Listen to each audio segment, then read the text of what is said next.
Hi, my name is Jess and welcome to my channel, Reads with a Ravenclaw. Today I'm going to be doing for you the 25 bookish facts about me tag. So I realised that apart from the BookTube newbie tag, which is the first tag that I've ever done, I haven't really done a tag where I've just kind of sat down here and told you about the types of books that I like or told you about myself. Really, that's what we're going to do. I wasn't actually tagged, but let's just brush over that detail. Also, this video is kind of going to be done on a time constraint because I film using natural light and we are about 15 minutes away from sunset. So this is going to be fun. I have read the Harry Potter series from start to finish about 8 times in total. I prefer to only read one novel at a time. I like to give my undivided attention to one book. However, I can read different forms of literature at the same time, so I will often read a book alongside a play or a book alongside poetry, but if I can, I prefer to only read like one novel at a time. I will always take a character-driven book over a plot-driven one. My least favourite, or at least reached for genres, are sci-fi and dystopia. If I could invite 5 authors to a dinner party, I would invite J.K. Rowling, Margaret Atwood, Melina Marchetta, Charlotte Bronte, Jane Austen. We would drink cocktails.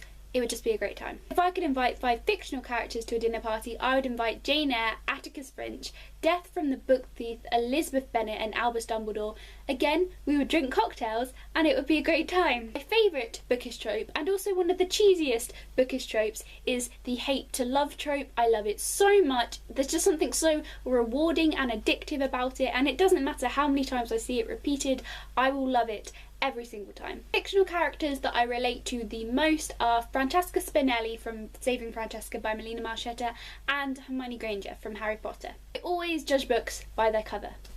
Sorry. I will rarely buy or even read a book if I have not A. scoured Goodreads to check all of the reviews, and B. scoured BookTube to check for all of the reviews, and often even one bad review is enough to make me doubt myself, and that's really why I think a lot of the ratings that I give in my wrap-ups tend to be quite high, because most of the time I'm pretty convinced when I pick up a book that I am going to like it. When I was little, I would take part in the reading challenge every single summer with my local library and read loads of books and get really smug because the librarians never believed I read as much as I did when I did, because all I did was read. One Christmas when I was about 11, I got into an argument with my mum on Christmas Day because she took the copy of Breaking Dawn, which I had got as a Christmas present, and started reading it, which meant that I couldn't read it, so I had to wait like until Boxing Day to start Breaking Dawn, and it was genuinely one of the most intense fights we've ever had. I prefer paperbacks to hardbacks, and I think this is actually quite unusual. Most booktubers seem to use hardbacks in reviews if that's an option, but I like the way that paperbacks fit into my hands. I find hardbacks really big and clunky and the print's always too big. When I was younger, I would often do dramatic readings of my favourite scenes from books in front of my bedroom mirror. A genre of books that I love and would love to read more of is historical fiction. If I could make everyone in the world read one book, it would either be To Kill a Mockingbird by Harper Lee or Wonder by R.J. Palacio. My favourite non-canon ship of all time is Sirius Black and Remus Lupin from Harry Potter. My all-time favourite canon ship is literally impossible to decide because there are hundreds of them, but 2 that I really like are Lizzie Bennet and Mr. Darcy from Pride and Prejudice, original love-to-hate trope, and Tom and Tara from The Piper's Son by Melina Marchetta. My biggest comfort reads are Harry Potter by J.K. Rowling, Little Women by Louisa May Alcott, and Fangirl by Rainbow Rowell. If I could see one book turned into a film, it would be All the Light We Cannot See by Anthony Doerr. If I could see one book be turned into a TV show, it would be a series, and that series would be The Raven Cycle by Maggie Stiefvater. It would be amazing. I can see this happening. A classic that I've tried to read, failed to read, but would love to try again and read in the future is Les Miserables by Victor Hugo. I'm a huge fan of the musical. You can actually see in my background like my musical poster.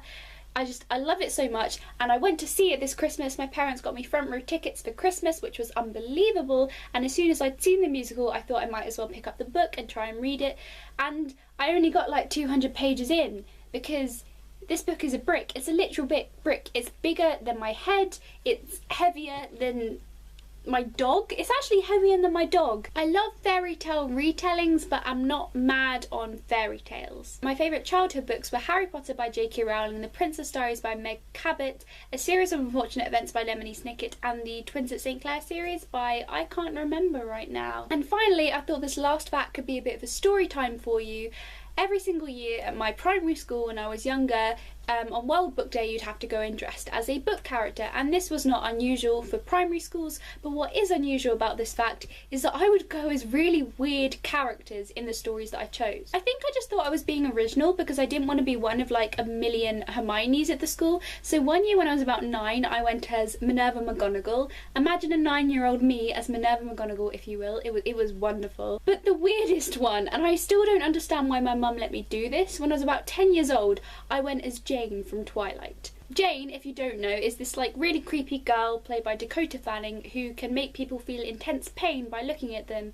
And looking back on it, I can't imagine how terrified my teachers must have been when 10-year-old me showed up in like snowy white makeup that she had borrowed from her sister, her hair scraped back, and just a long black cloak. So there you have it, those were the 25 bookish facts about me, and the sun is setting now, so that's like a very dramatic signal to me that this is time to close up the video. So I hope you've enjoyed watching it, and I will see you next time, so goodbye.